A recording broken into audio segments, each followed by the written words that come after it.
Hello everybody, today I'm going to be sharing a very special review with you guys. If you have lost a loved one or are currently going through the grieving process, or maybe you have a friend who is currently suffering from a loss, there is a very special resource that helps to equip your family and your child to walk through all of the stages of grief in a very kind and meeting them at their own pace kind of way.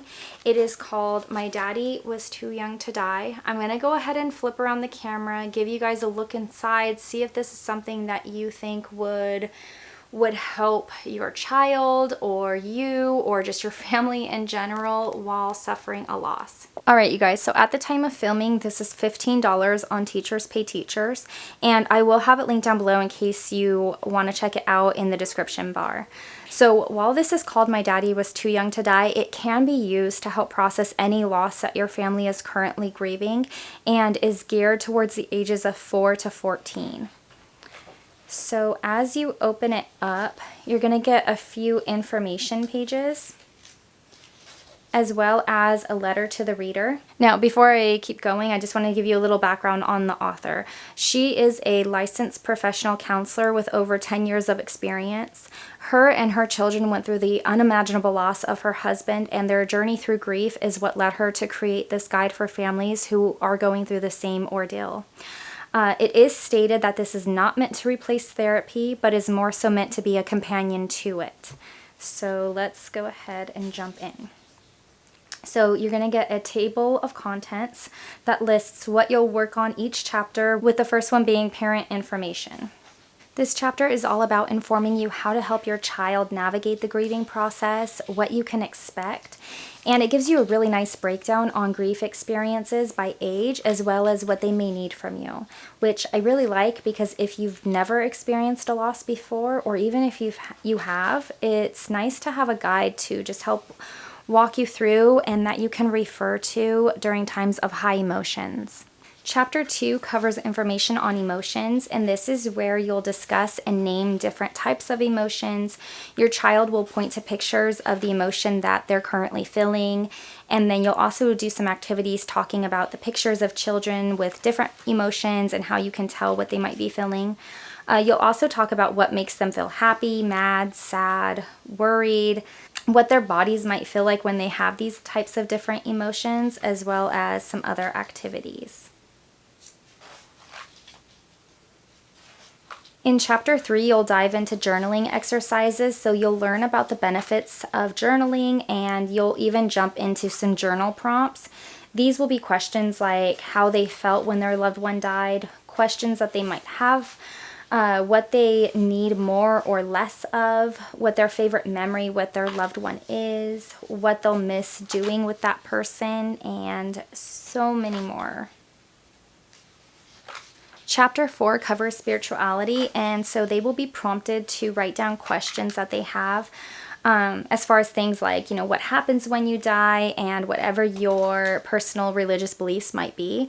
And then you're encouraged to take those questions and go and speak to a pastor about them. In Chapter 5, your child will create a biography of their loved one, and then they will end it with posting a photo of them.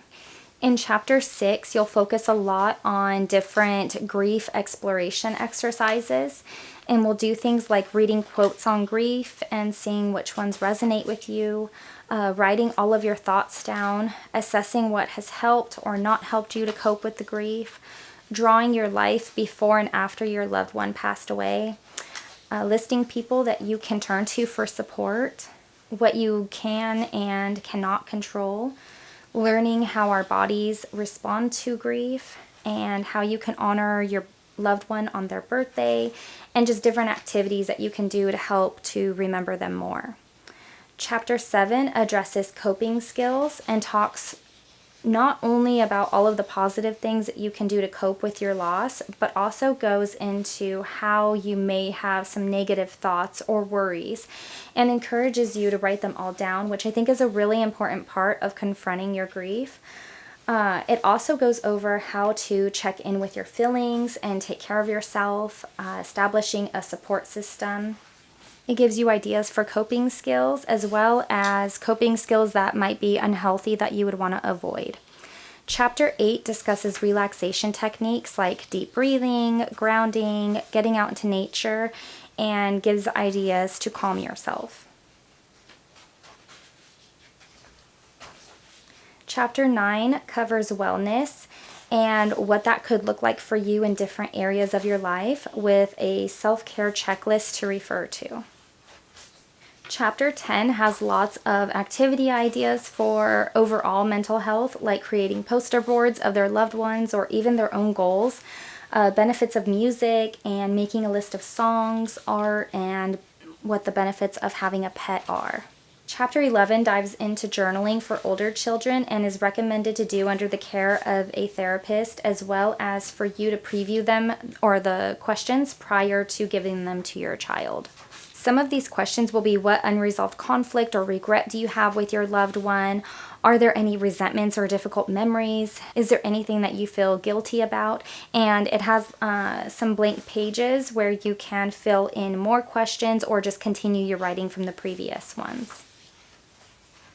Chapter 12 has some different coloring pages on different emotions, and I think that these would be really great to give to your child while you're talking to them about their feelings, and just giving them a stress-free way to open up and share while they're focusing on something else.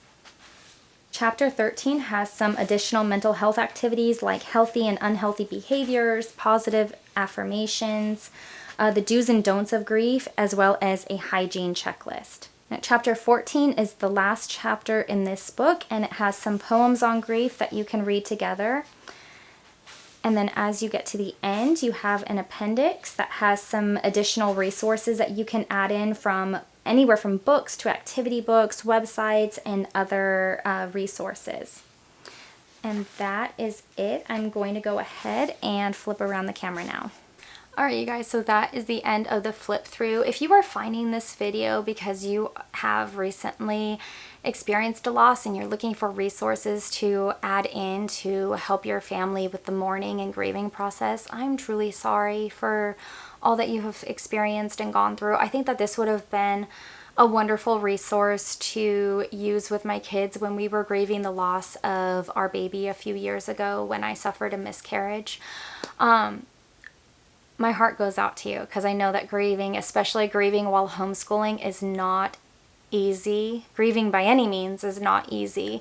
But if you are grieving while homeschooling, you are in such a special position to take the time and slow down with your family, pause everything, and just be together and breathe. And I think that there's something really beautiful about just having the opportunity to just take a break from everything. That includes schoolwork. So don't feel like you're failing your kids by stepping back and taking some time to just grieve together. I know that that was one of the problems that I struggled with when we went through our loss. And I can assure you that the Lord's mercies are new every day. And I saw him work so much throughout our loss, and I pray that he does the same for yours. The author of this resource does have another one titled Biblical Worldview on Mental Health for Children. It goes over things like emotions, how to establish boundaries, conflict resolution, communication skills, and so much more. So I will have that link down below as well in case you want to check that out. If you like this video, don't forget to give me a big thumbs up, hit that red subscribe button, share this with anyone who you think might need it, and I will see you again later. Bye.